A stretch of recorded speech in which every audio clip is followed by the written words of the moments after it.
Thank you for joining the Dads Are Cool Too podcast. Please subscribe for exclusive content and send your favorite stories about parenthood to dadsarecool2@gmail.com. Kobe just walked up to Jackson and shoved, like, both hands, shoved him. Kobe. And he's like, Kobe! It's like, yo. And I actually saw it this time. She just walked up to him, both hands, just shoved, and I, like, grabbed her, like, mid-push. I don't know where he was going to fly to, but he was out. He was going to fly into the bookshelf or something like that. I'm like, dog, why'd you push him? Why is the second child always so dangerous?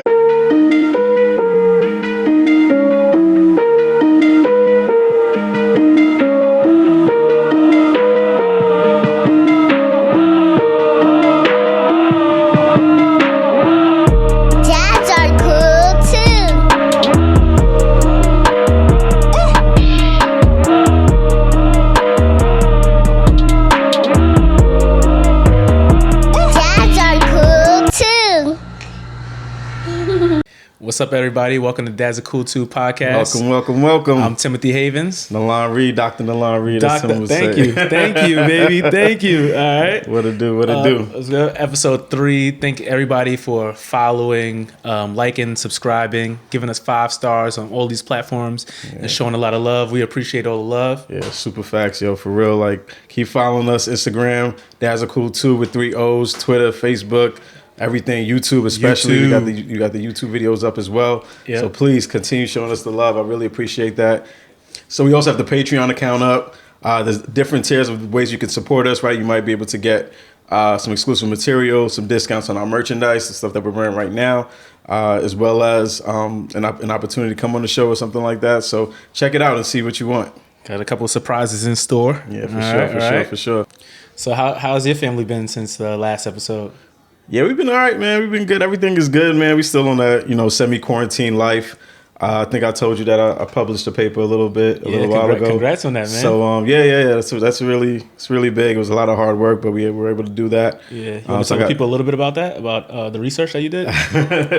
About the research that I did. So essentially, the research that I'm doing is you want to use this high-powered microscope. Essentially, if you have like a light, you can shine a light on that person. And depending on what comes back, the information that comes back, we could detect if there's odd levels of the cellular components, particularly lipids. So that's like if you eat something, it's like glucose, and that turns into lipids for energy, fat, whatever.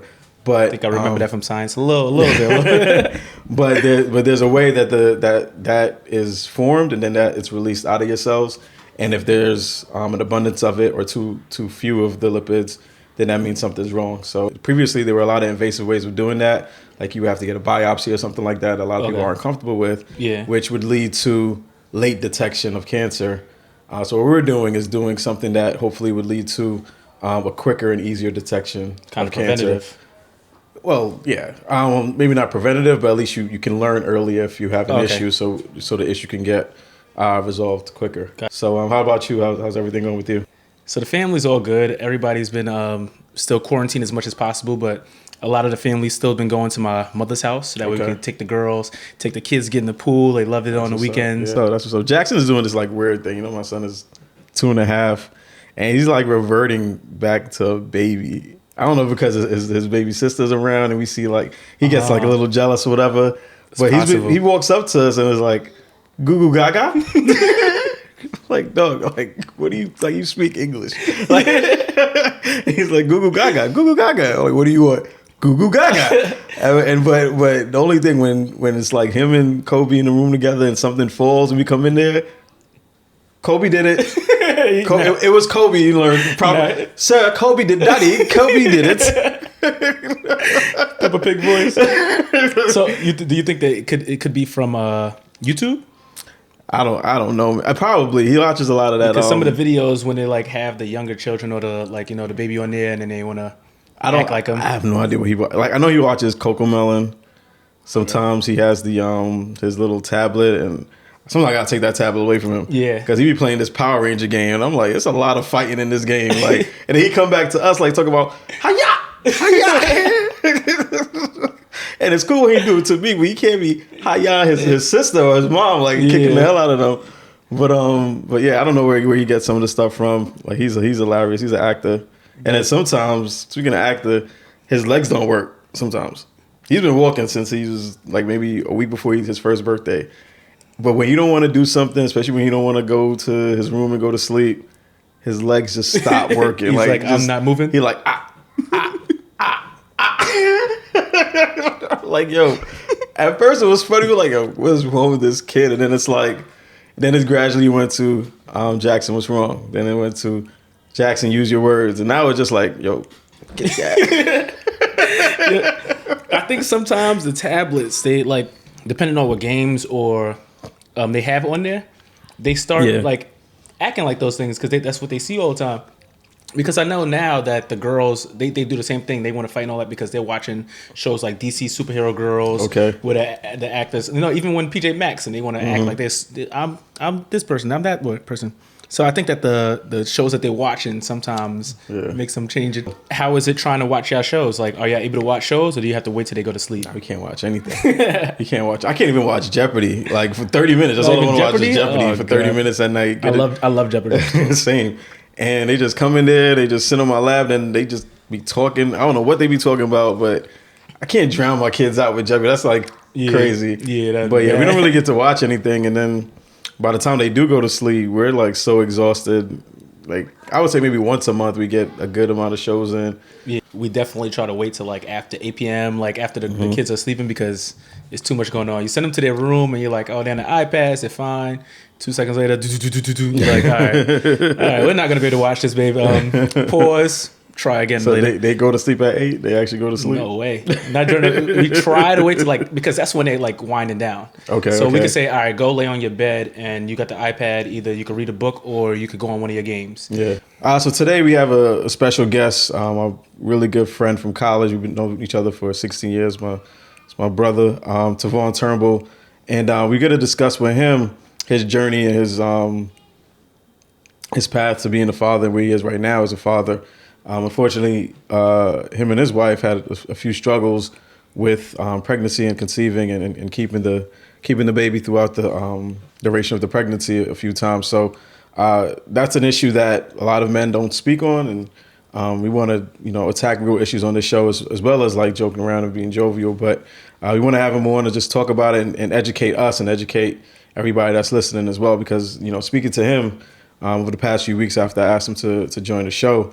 There was a lot of things that I was completely ignorant about. Yeah. So definitely I wanted him to come on and kind of share his stories. And if anybody else is going through something similar, they know that they're not alone, and you can talk about it as a man, and it's okay. Because I think that people that go through that stuff, they don't speak to a lot of people about it. Maybe your closest friends, but you don't really want to tell people. But then you still always have people asking you questions like, "Oh, when you're having kids?" I've been married for this amount of years. When you're having kids, and they ask these questions without even thinking about the possibility that somebody could be trying and going through. Exactly, and it's a weird thing, right? Yeah. Did your family pressure you a little bit, or your family and friends? Were they like, "When's the kids coming? When's the kids coming?" It's crazy. They didn't actually, because my sister has kids before me. So everybody was having some. Everybody was having so much fun with the children that they wasn't like, oh, Tim. When they were saying things like, oh, you're gonna be a good father. Like I see the way you're with your nieces and nephew. Yeah. But they didn't no pressure. How about you? After we got married, there was a little bit of everybody be asking, so when's the baby coming? Like, let us chill for a little bit. Yeah. So when's the baby coming? When's the baby coming? And then you have the baby. And people that was asking the question ain't even around. Like, yo, come take care of this kid at 4 o'clock in the morning. You was so much wanting us to have a kid. Come and take care of this little baby. That's yours too. Seriously, you don't see a couple of people afterwards. How many kids did you want initially? I wanted 5. I wanted to beat my mom by 1. So that was my goal. I was like, you know what? My mom had 4. She almost passed out. I had 2, and quickly I learned. So it changed. No, I think that I'm still going to keep going, but I like set goals, and after I hit that goal, I want to have the kid. I don't want to just keep having children to be in the same position. So if you're able to hit the goals you still want to have 5? I think I still could go for 5. What about wifey? Like I know she had one before. She already has 3 girls. She's Yeah. like, nah. Okay, she's done. Yeah, so she's kind of done, but I feel like you might she slip might up go for one more because for a boy? she also wants a boy. Yeah. Okay. So, but I already know it's gonna be another girl. I already know. I got the feeling. Yeah. So, how many children do you want to have? Not as much as Karen. So Karen comes from a family of 4 brothers and sisters. Okay. So she has 2 brothers and a sister. So it's 2 boys and 2 girls. I think she wanted kind of the same thing from me, which I was just like, I don't know. Like, and I have a half brother, and he never really like lived with me for too long. I was kind of an only child in that way, right? So I don't know what it's like to have a lot of like brothers and sisters, and they were always cousins and stuff staying over at the house. But I think she likes that community, or she wants the same situation. All right, let's do a quick break. We'll be right back with Dads Are Cool Too. Shout out to my cousin Faith at Effin' Drinks. Check out their Henny Coladas, Blue Hawaiian Drinks, and many more in the New York area. You can check them out on Instagram at drinks.__. That's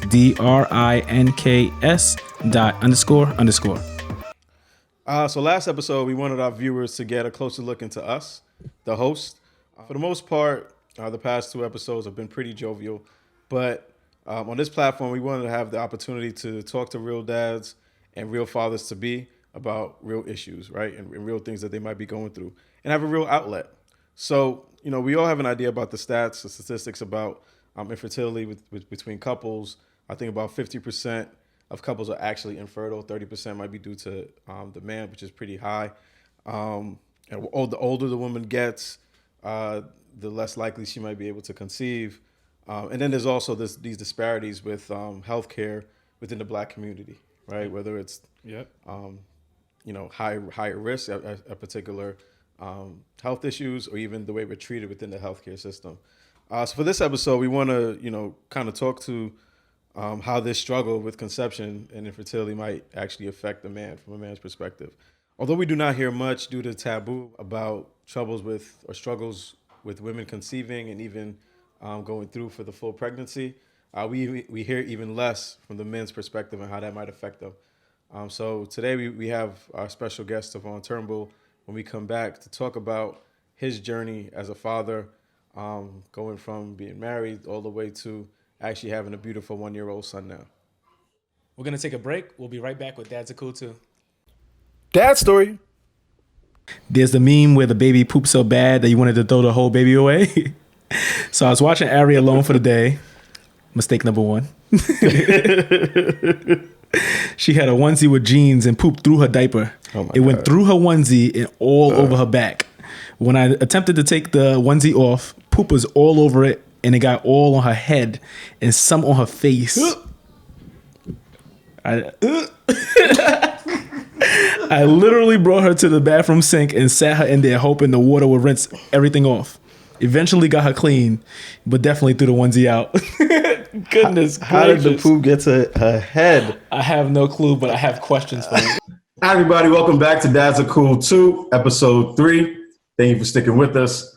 Like I said earlier, we wanted to hit on a real topic that affects a lot of couples in the world. I believe the stats say that 50% of couples are actually infertile.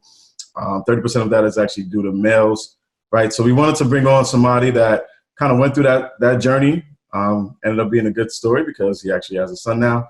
My brother since Hampton University for the past, 16 years now, Tivern Turnbull. Hey guys. Thanks for having me on. Yeah, for sure. Thank you for coming on. This is a real important topic, right? Yeah, thanks for joining us. It's definitely real. Definitely impacted my life for a few years. So I'm glad that we're getting to share this story with others because I know there are other people that are going through it. Yeah, definitely. All right, cool. So can you tell us a little bit about your family? Yeah, so my family consists of myself, my wife Leslie, and my son Elijah, who we call Juju. Okay. How long have you guys been together? We've been together for a very long time, but we've been married for the last 9 years. My son's birthday is actually the day after our anniversary. Oh, awesome. So no more anniversary celebrations then? Nah, those are done. It's all birthdays from now on. All right, so Tivern, can you tell us a little bit about your journey to fatherhood and parenthood? Yeah, so our journey actually took a pretty long time. 4 years to get pregnant, 5 years till he was actually here. We didn't plan on having kids right away. So after we got married, people would ask us like, oh, when are you guys having kids and all that? And my favorite line would be like, kids are for your 30s. Like we're going to enjoy ourselves. We're going to enjoy our new union, right? And have fun, take trips, do all these things that we want to do. Okay. But all that changed one day, right? So Leslie went to the doctor, her annual exam, and she went in, and the doctor was like, uh-oh. And, that's the last thing you want to hear. Yeah, you don't want to hear that at all. In the doctor's office, right? And she found out she had these things called fibroids, right? So fibroids affect many women, predominantly African-American women. Like, so if you even look up fibroids, right, you'll see that one of the criteria is African-American, right? That's crazy. So like a fibroid is like a growth inside the uterus, right? Okay. So she asked the doctor, hey, it causes like the blockage or something? Yeah, it could cause a blockage, like because the baby actually grows inside the uterus, right? So if the fibroids are too big and the baby implants in there, there won't be any room for it to grow. So it can actually cause like miscarriages. It can cause a lot of different things. So, but when she went and she asked the doctor, okay, do I need to do anything different, right? Doctor asked her, like, are you having any pain? Are you having any bleeding? Are you having anything like that? She was like, no, I don't have any discomfort, right? Fast forward a year. She's coming up. She can feel like, she has a little bit of discomfort, but nothing crazy. She's asking the doctor. She's contacting him. Hey, should I do anything different? Should I come in for an ultrasound? The doctor's like, no, you don't need to come in. You don't have any pain or anything like that. So she goes in for her annual, goes in, he checks in, and he's like, I think you should get an ultrasound. She's like, okay. Yeah. So she gets the ultrasound. He didn't hear back from him. She's calling him office. No call back. She finally gets a call back, right? And she gets a call back, and the doctor's pretty much like, yeah, your fibroids grew a lot. You're not gonna be able to have kids. Just like that. I was like, man, I don't want to sound like an ageist or anything. I'm just like, the doctor old as hell. He don't know what the hell he's talking about. How long has that been her doctor? Like that doctor delivered her. Wow. So that's how long it's been her doctor. Right. So I'm like, man, he's old. He shouldn't even be practicing anymore. Like, he's done it. He's done it. He knows what he's talking about. I mean, at one point he was really good at his field. Now he's getting ready to retire. You know what I'm saying? He's handling these things very nonchalantly. He shouldn't just call you and say that. Yeah. You know what I mean? So person or something, right? Yeah. It's very impersonal. Just like, all right, you're not gonna be having kids. Like, you don't just say that to somebody. We actually found a doctor in North Jersey. And when we told her, she was like, what are you talking about? Like, I do this all the time. I do this for a living. You'll be fine. You'll be able to have a baby. She was like, we'll remove those. It's not going to have any issues. I don't know why your doctor said that to you. So kind of going into what I'm saying, right? This is the same thing I was telling her. I don't know what he's talking about. Yeah, we're gonna get this done. It's kind of crazy because if Leslie wasn't vigilant with her annual checkups, she wouldn't have known. Yeah. Right? So a lot of people, that's a message that everybody should kind of like think about. Make sure you go to the doctor, do your annual checkups. Like a lot of people don't go to the doctor for years at a time because they feel healthy, they feel good, they feel fine. And, shout out to Leslie because she was vigilant and made sure that she was making sure she took care of herself, for sure. Shout out to Mike Uko for our videography and photography. You can check him out on Instagram at mike.uko. That's MIKE.UKO. So you say you went to North Jersey to see the doctor up there? Yeah, so we went up there. We met with the doctor. The doctor pretty much confirmed what I was saying. The doctor was like, yeah, I do this, right? So we remove them and, we get people pregnant. That's what we'll do here. It was actually a fertility clinic that we went to. Yep. So we went up there. We met with the doctor. We had to go back up for Leslie to get the fibroids removed. So in order to remove the fibroids, it's kind of like a C-section. So they cut her open, they go in there and they remove all of the fibroids, right? They did the procedure, they removed everything. It was very successful. They got everything out. So from there, we were like, we need to start trying to have a baby, right? So, that really sped up our timeline because the chances are that the fibroids will come back. The doctors were saying like, you're good, you should probably start doing like IVF treatments and stuff. I'm like, they removed everything. We should be good. We should be able to just try on our own. We'll see what happened. We don't want to just start going to doctors and stuff like that. Yeah. So we decided to, try on our own. And we got pregnant in like 2 months. Okay. I was like, see? Again, they don't know what they talking about. We good, we got pregnant. Yeah, you just by high fives. Yeah, right. Like, she surprised me. She told me it was like, oh, good. And it was right? Like Martin, woo, woo, woo. Right. So this was right before my birthday. Right. So like that was like my birthday gift. It was like I was shoot. Like, yo, I'm about to be a dad. It's great, right? And then about a month later, she had a miscarriage.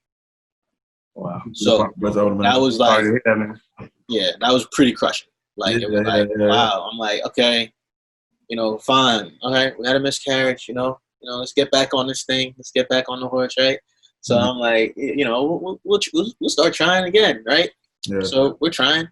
Nothing happens. Another month, nothing. And it's like, it seems like when you're little, right? They tell you like, oh, if you have sex, you'll have a baby. Or, you know what I mean? Like, don't do that. It's like, easy. But it's not. It's really a very, very small window where you can get pregnant. And it, for lack of a better word, it takes all the fun out of it, right? Yeah, like, you're supposed to be getting intimate and you're supposed to be enjoying yourselves. And it's like, this is work now. This is work. Yeah. Right? So that's just from, my side and her side. It's like, my body's not working the way it's supposed to. Yeah. Right? And I have to just kind of be there and be a support system. So, after a number of months, we decided to try. And it's like, you think like, oh yeah, it's been like 2 months or something. But like, 2 months is 60 days.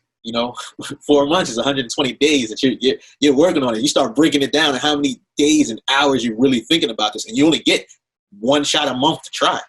Yeah. At this point, did you tell family and friends that what was going on, or did they know at all? No. At this time, nobody knew what was going on. Nobody knew what we were going through. Definitely nobody knew that we had the miscarriage. So it's kind of like we were going through that on our own, right? Yeah. I think the only people that knew that were our parents, because we had told our parents when we had got pregnant. We told them early. And my sister, because I told her along with my mom, so my mom would have somebody to talk to. So they're the only ones that knew that we had this initial miscarriage. So we're kind of going through this alone, right? So we did all that stuff. We had the miscarriage. Months are going by. We're like, you know what? We should go to an infertility specialist, right? To see, if there's anything that can go on.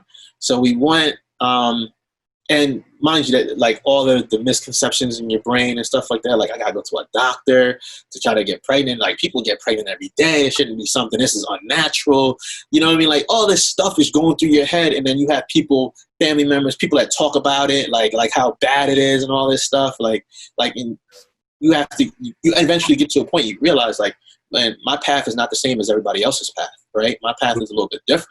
So you kind of work around all those things in your mind, and then especially after the baby gets here, my kid is just like any other kid. Like you wouldn't know that we went through this unless we told you, like I'm doing right now. Gotcha. How did you guys support one another through the whole process? Because like you just said, it becomes work. It's not as fun anymore, right? And then you have other things going on around you naturally. Your wife had her brothers have babies at the same time. So how did you guys kind of support one another? You kind of just, you talk about it, but, try to be a support system for one another, try to just be there for each other and realize that, you're not going through this alone, right? Mm-hmm. So that was something that I would try to do with her constantly. It's like, yo, you're not going through this alone. Like, I'm going through this too. Yes, it's your body, but you're my wife.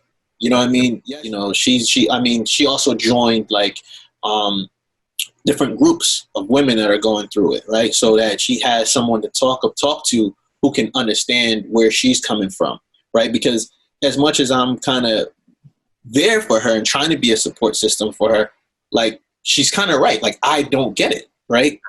You know what I mean? It's not my body. Yeah. Right? But, I still feel pain. I still hurt. That loss was a big loss for me as well. But I know, Tivern, like Not initially, but eventually you started reaching out to me and you spoke to me a couple of times about what was happening to you. So Yeah. I think I'm happy that, you were able to kind of trust me in that way, so that I could just, even though I didn't know what you were going through, I didn't understand what you were going through completely, I was at least an ear for you, right? So I hope that like other guys can like find that ear, find that person that they could just talk to, right, if they need to. Yeah, Right? yeah, That's definitely. everybody, women too, right? Everybody needs that person. Yeah, definitely. Like I didn't have a support group or anything, but I do have support systems around me. Right? So there's a little bit more to my story that I wanted to kind of share while we were working through. So we decided to go to the clinic, and we went and we got checked out. Right? It's like they check under the hood to see what's wrong with you. Right? What's wrong? Like you go to a mechanic to see what's wrong with your car. They check So, both. yes.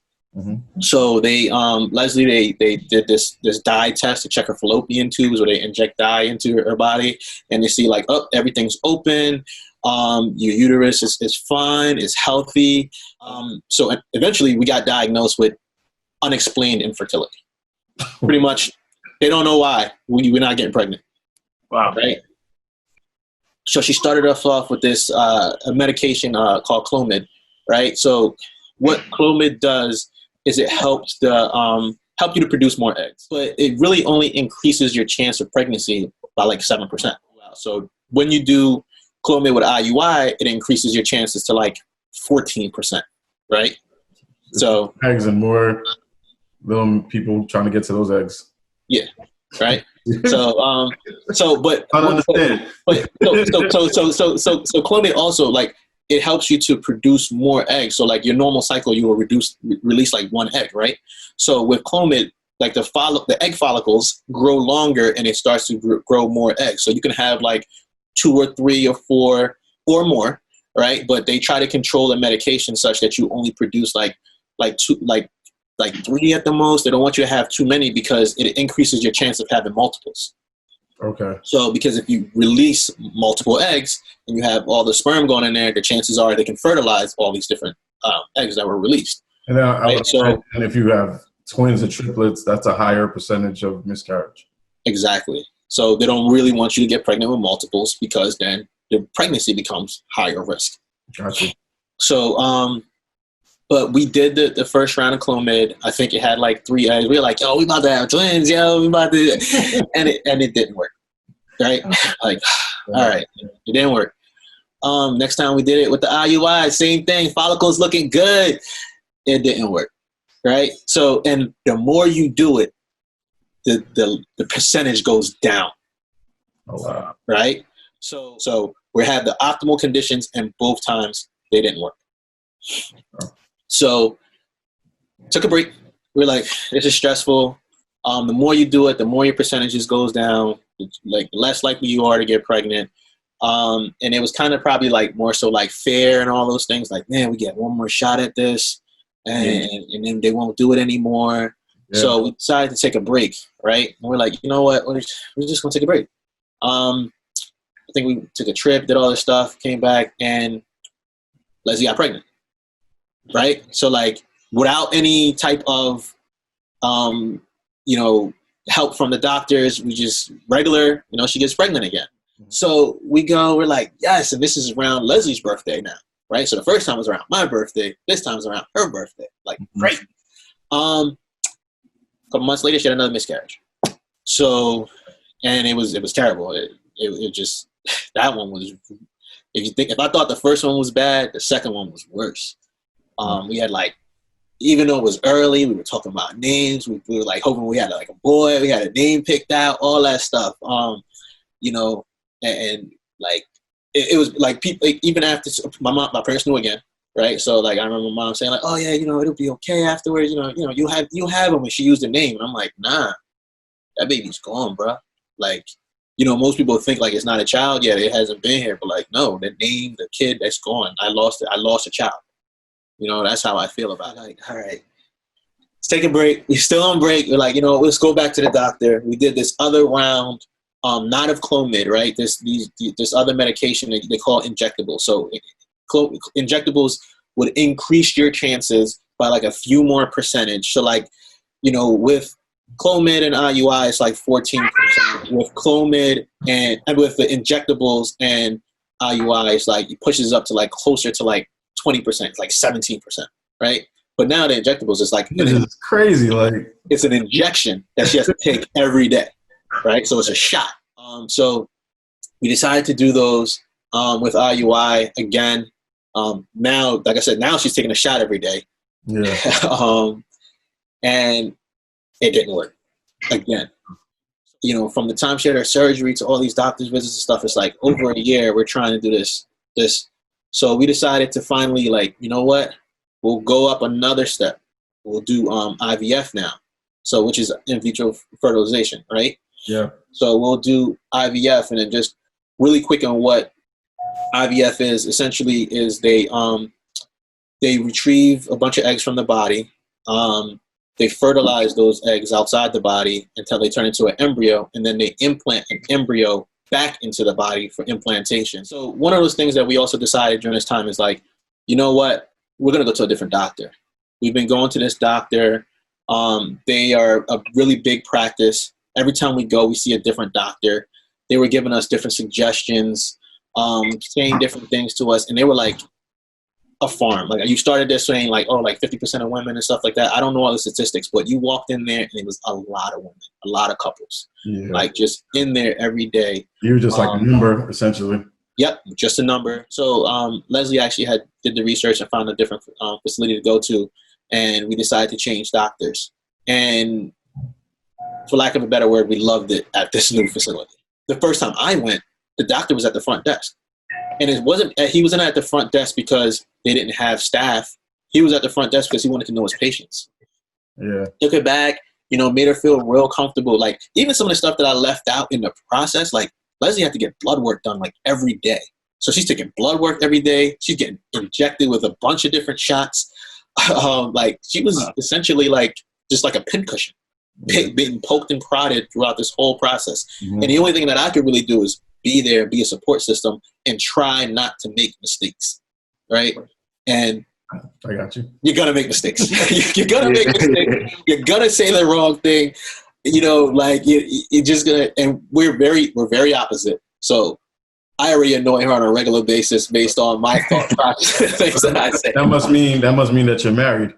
Exactly. Exactly. So like I would say the wrong thing all the time, right? Say the wrong thing, but the only thing I can do is be a support system. That's all I can do. Be there for her. Whatever it is that you need, yes. I just wanted to ask, how did this affect your marriage? You think you guys are stronger, or? I think that it was very rough on our marriage. Just like I said, trying not to make mistakes, trying to be good. Just like even with her talking to other people and stuff like that, like, yo, like just to let you know, when you go through this, your hormones is going to be all over the place. You're having doctors playing with your hormone levels. Oh yeah. So you know what I'm saying, like it makes you have hot flashes. It causes you to I'm losing the word, but like just be very emotional. You know what I'm saying? Like mood swings. It causes mood swings. Like it's not you, right? It's like I forgot what movie it was. It was like no, that was like Knocked Up. It was like, I know it's not you talking to me. F you hormones. F you hormones. Right? It's not you. It's kind of like that, right? Like you guys are on a whole other level of it because you're taking the drugs to. Exactly. She's taking all these drugs and stuff like that. So it's causing her hormones and stuff to fluctuate. So, you know, like all these different things. So like I just try to make it as easy as possible and be as supportive as I can be. Will I get it right all the time? No, but all I can do is try. Right? Yeah. I think it's and listen to my wife and try to be supportive for her. So like, but it was a very trying time. Just going through that whole process for both of us. Yeah, I think that's very important to be the support system, because like it sounds like she went through a lot. Yeah. And then you not like having the groups and stuff like that, you probably went through a lot that nobody knew about also on your own. And like I feel like I love how much you talk about y'all took breaks, but y'all didn't give up. Yeah. Like, that's awesome that you kept looking for different options, you know? Like, some people would be like, oh, it's a year now, taking shots, I'm doing all this stuff. But you said, you know, let's keep looking for different options and support on. That's very good. Yeah, so that's kind of, we just kept working through it. We, like, you know, and kudos to my wife, because like I said, she did this all, right? Yeah. She did this all, and I was there, but I didn't have to do it. It wasn't my body.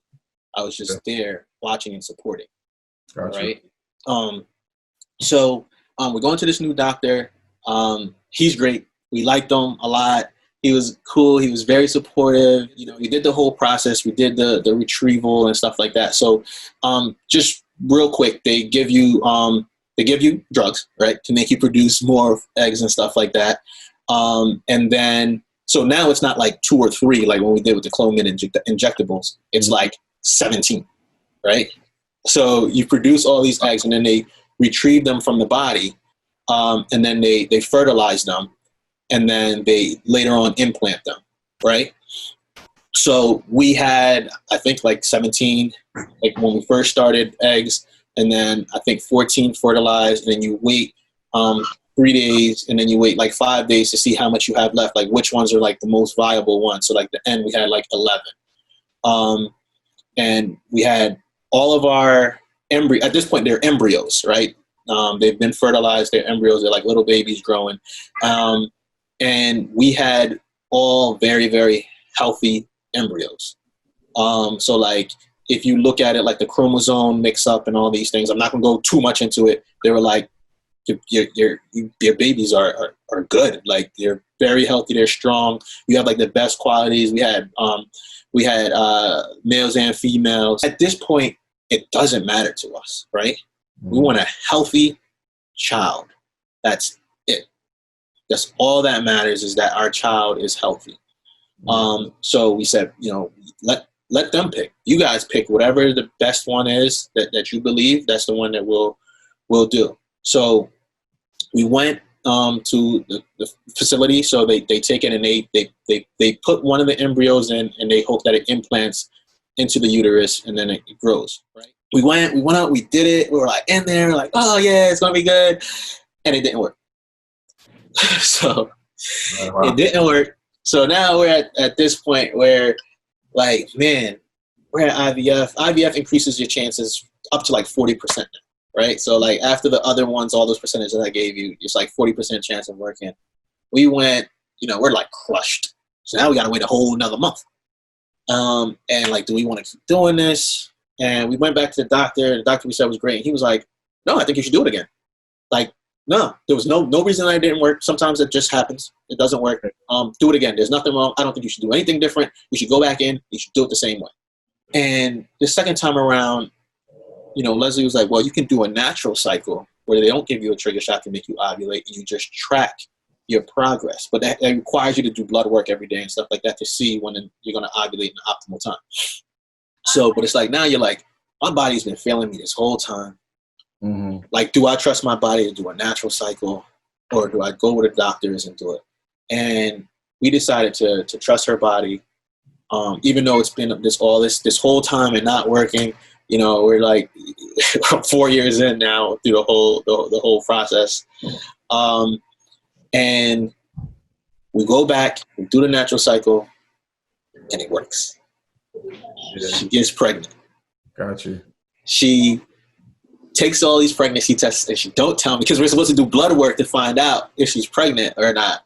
She took all these pregnancy tests, and they all came back positive. And the day that she was supposed to do the blood work, she laid out all the pregnancy tests. I was like, and I came out and I saw it, and I was like, "You're pregnant!" And she was like, "You're not supposed to do that." But I'm happy. And I'm like, "Oh, should I be happy?" And it's like, "Oh yeah, you're happy again." And then it's like, "Shit." Well, we had two miscarriages. Like, should I be happy? Should I be like? Should we tell our parents? It's like, no, we're not telling anybody. You know what I mean? We're not telling anybody about this. We're just gonna go through, and we're gonna see how it works. And it stuck. And we now have a beautiful baby boy who's out there. I don't know if my heart can be more full. I don't know if my heart could be more full for him or for my wife and what she went through for this family. So what advice would you give to other people going through a very similar process? One, I would say don't give up. Two, it's definitely all worth it. And three, don't listen to what anybody else has to say or think about it. There's a lot of people that have their own opinions. They'll tell you stuff like, "Oh, you're Russian. Just wait. It's all in God's time," and all this stuff. And all that is true. That's true. It is. I still believe that it's in God's time, because we took us 4 years, even with all those trying, all those different things, right? It wasn't until He said it was time that it happened. And I mentioned that, Leslie's brothers both had kids and stuff like that. And it's a lot of stuff and lessons that we learned along the way, watching them and going through their process. And like Leslie's older brother, then her middle brother, then her. They all had like stepping stone kids in the same age. Like, you couldn't really ask for it to kind of work out better, right? We shared some of our story, even on social media, not like too much because we're private people. But this other girl I know just recently had a baby, and she shared that she went through IVF. And I was like, "Oh, yeah, I did." She was like, "Yeah, I know. I watched your story. I watched your story, and you guys were inspiration to us." And I'm like, I'm not trying to be an inspiration to anybody. It's just what I was going through and just kind of shared. Kind of just be there. Like, for fellas, be there for your lady, man. She's going through a lot. And yes, sometimes she might have an attitude and stuff like that, but it's the hormones. So you need to also be, patient, right? With her, with your spouse. And she has to be patient with you as well and know that you're not going to always get it right. Right? So if you work on it, you work on your relationship every day, you try different things, you keep pushing forward, and you guys will be good. So that would be my advice, is just to kind of to stick to it, be supportive, and don't listen to what anybody else thinks, because everybody's process is different. It might be non-traditional, but I have a very, very healthy child, and you would not be able to tell any difference. It's just the journey that it took to pregnancy. The rest of it is all the same. I think that's awesome advice, and I think that is very important for like our listeners to hear the story and learn from the story.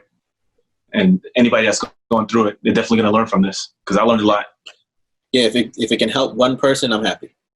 Thank you very much for sharing your story, Tivern. It's very inspirational, and it's a blessing to have Juju, and I'm very happy to hear the ending of the story. And it's not even the ending. There's going to be more to come. All right, everybody. Shout out to P&G Sound for supplying the audio equipment for today. Thank you to everybody for tuning in, everybody watching and listening. Make sure you subscribe. Make sure you continue to like and give us 5 stars if you loved it. Thank you very much. Definitely. Thank you. Take care.